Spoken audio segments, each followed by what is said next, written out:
this is a Unigear tarp, which I've just acquired. My second tarp. They're both 10-foot square, which is a very useful size. So let's see what comes with this one. It comes in a nice carrying pouch. It's a nice chocolate brown one.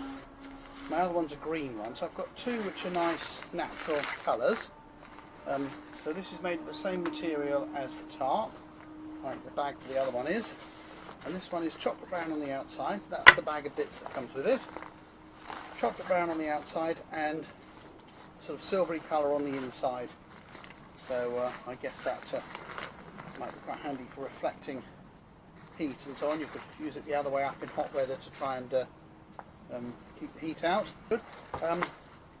So the edges are hemmed with this tape, and then the corners and the middle anchor points are all reinforced with an extra layer of cloth and stitched through, and the eyelets on this one are all in the tape loops rather than in the tarp itself. That should mean it's much less likely for the tarp to get damaged by a peg. And you've also got the loop here that you can either put pegs through or you can tie the guy ropes to. So let's have a look at the guy ropes and pegs that come with it. They come in their own little bag.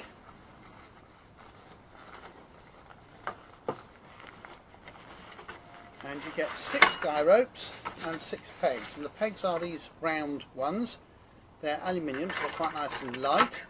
They're reasonably thick, so they should be quite tough. And these are the guy ropes, and these are traditional slider type guy ropes, and they all come bundled together. So it's amazing how small the average garden is compared to the average wilderness.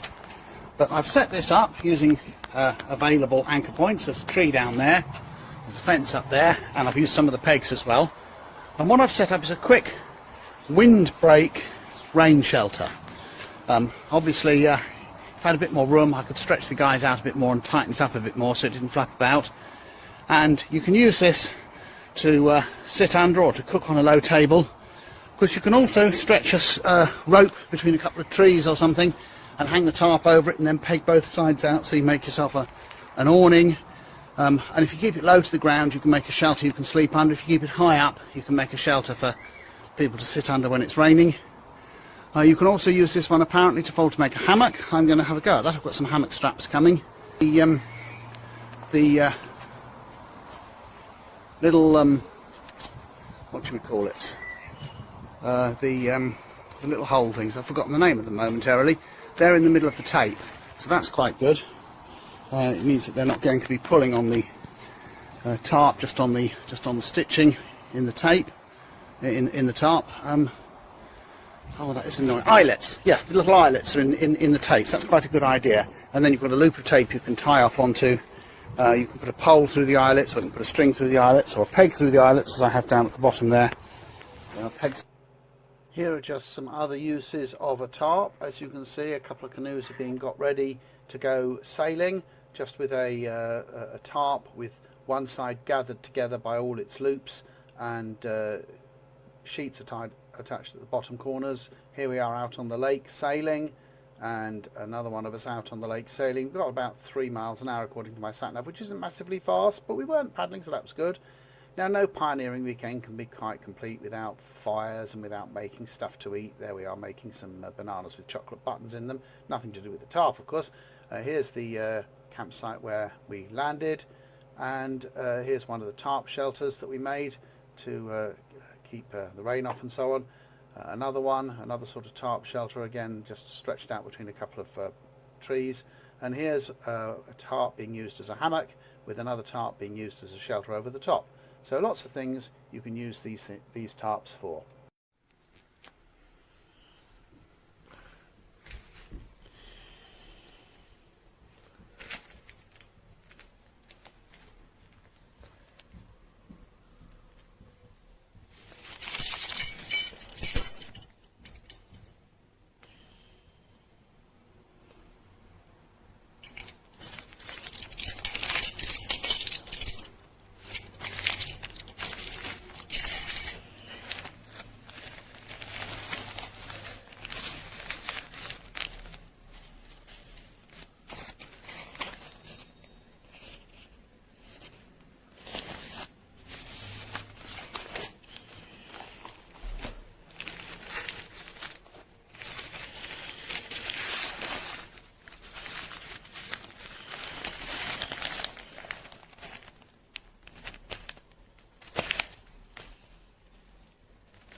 cold.